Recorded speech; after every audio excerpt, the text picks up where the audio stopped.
Page 196, The Pioneer Spirit. Another solo piece you might like, and if I glance at it and I see these kinds of patterns, and you'll see them from time to time, my impression of it is probably a fun song. I haven't played it yet, don't know what it sounds like, but my impression is it's probably a fun song. And you're thinking, wait a minute, you're teaching this and you haven't played this yet? What are you thinking? Because a decent teacher will have already done their homework and they're already familiar with all this stuff. And if it was something, classical repertoire that's well known, yes, I would probably already be familiar with it. If it's like a more difficult solo, then yes, I would go through it and I would learn it first. That's like the solos in the back of the book. I'll make sure I'm familiar with those before we get there. But on something like this is the kind of music I sight read and I enjoy doing it. So I don't really cover it yet. I haven't heard it yet. We're going to learn it together. I'm just going to go through the process I use to learn it. I look it over. It's 2 pages long, sort of. And when I do that, I also glance to see how many repeat signs or DC or DS or whatever is in here to make me jump around, or endings or whatever. I look at that too. I just get an idea of how long it is. This just goes straight through. There's no repeat signs or anything.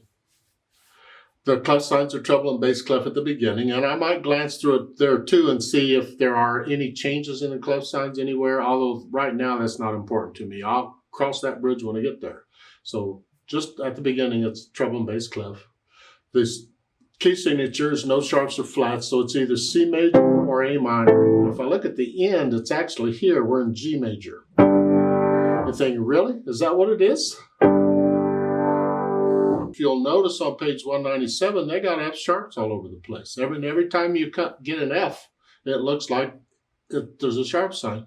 That's the key of G major. Well, it ends in G major. Even though the key signature didn't change, you can change the key using accidentals. And if you'll notice on page 197, they got F sharps all over the place. Every time you get an F, it looks like there's a sharp sign. That's the key of G major. So we went from C major at the beginning to G major. We went from the tonic to the dominant. Somewhere in there, we modulated. We added a sharp. Since this unit is on going from tonic to subdominant, I wonder, really? Okay, never mind. Back to the game. 4/4 time signature. Both hands are busy. I'm going to take it one hand at a time because I need a fingering that works connected. I want the connective notes if I can. I got to lift up for the rest, but I want the fingering to be connected. And I want to make sure I got the rhythm and all. So the right hand, we're starting here. 1, 2, 3, 4, 1, 2. 1, 2, 3, and 4 and. Second measure. 1, 2, 3. 1, 2, 3, 4, 1. This looks fun. The second line is about the same. Third line, measure 9. 1, 2, 3, 4, 1, 2. Oh, this is fun. Let's go over to measure 17. Page 197. Here we're in the same place, but now it's an F sharp. 1, 2, 3. 1. We're back to our goodies again. That's pretty much the piece. Very repetitious. Because I glance down and I see what's coming and I see, oh, I've already done all this. Goody. Left hand. Well, we just got this walking bass. Now, when I get this sort of thing where we're doing this, this is a boogie woogie salon. The bottom one, I use second finger because the thumb doesn't really have to do it all. I mean, if you're spread out quite a ways, you may have to because you can't reach it with second finger. But here, I'm going to use second finger on the bottom one and thumb on the others.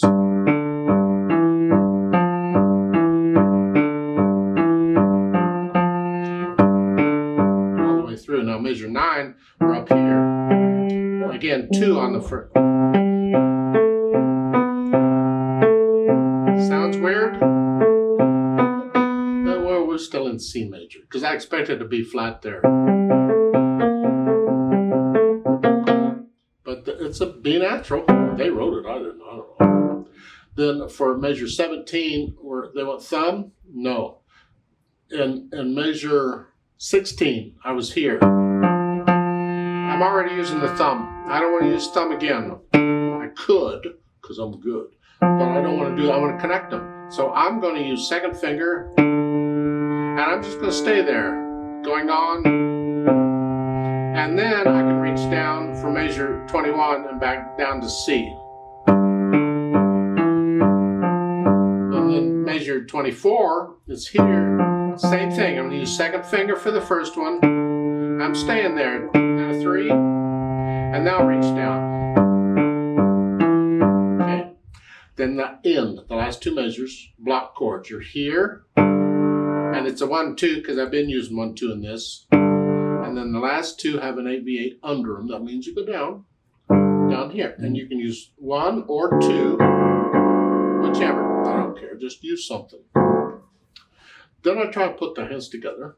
And and I may hesitate. That's okay. I don't care. I just want to know which fingers are working together.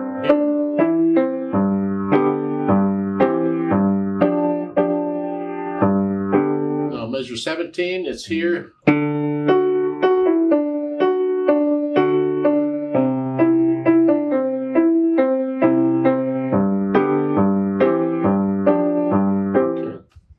So I go through and I'll put the hands together. And then I'll go back through it carefully, maybe just a little bit at a time, a line at a time, whatever, and get rid of any hesitations. Hopefully you can play this thing without looking at the keyboard until you get to the end where you got to bring the left hand down here. Hopefully. The rest of it, you can feel your way around. You don't need to look at the keyboard. That would be a goal I would encourage you to go for. Then I add the articulation. And these can be short staccatos. I'm going to hinge at the wrist here.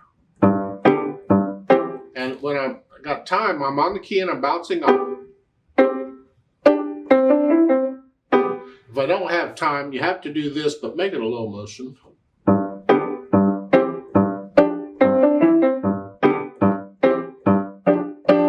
Accent on the half note. Play a little louder is all. Now, measure 17. This is contrast. Now, suddenly, instead of bouncy, it's all smooth.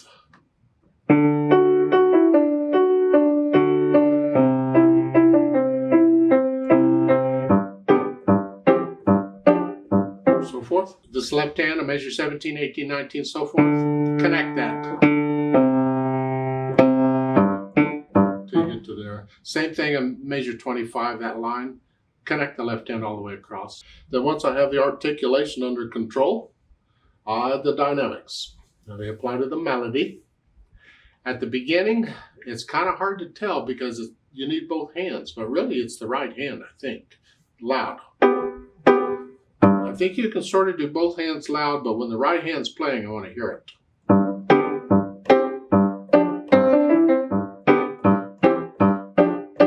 Makes the accented note a very loud note. Then I measure 17, you come down a little bit, and this is the right hand. The left hand's soft.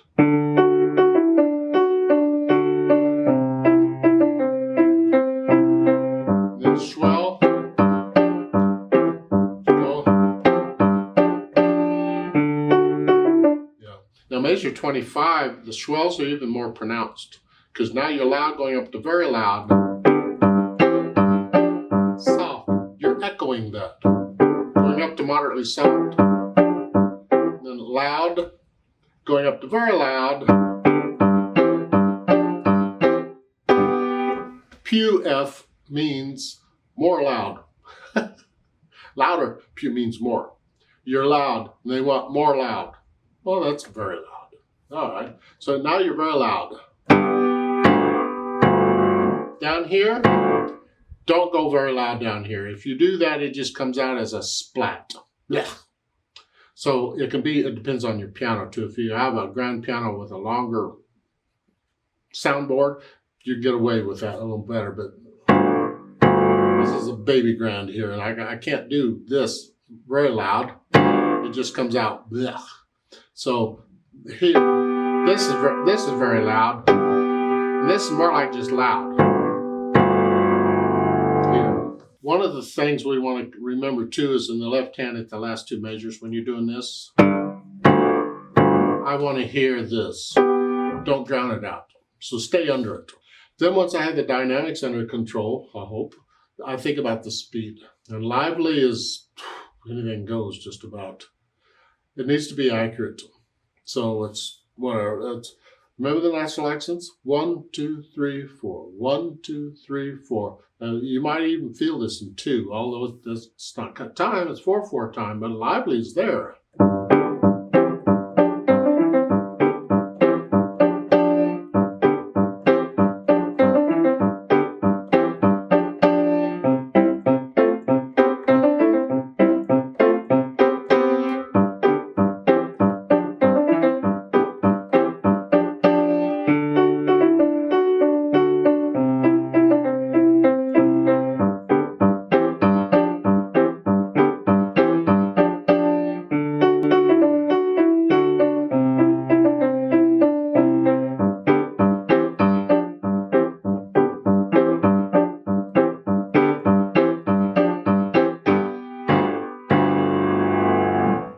They threw you a curve there in the third line on page 197. In the right hand, the melody, it's not the same as the first line. In measure 26, that's not the same as in measure 18. So be careful. This is the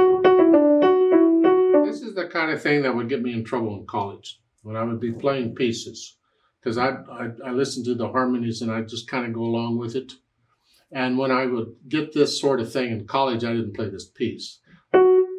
But I would play the first line on page 197 the same as the third line. I'd play them both the same because that's what I heard before, so that's what I'm playing again.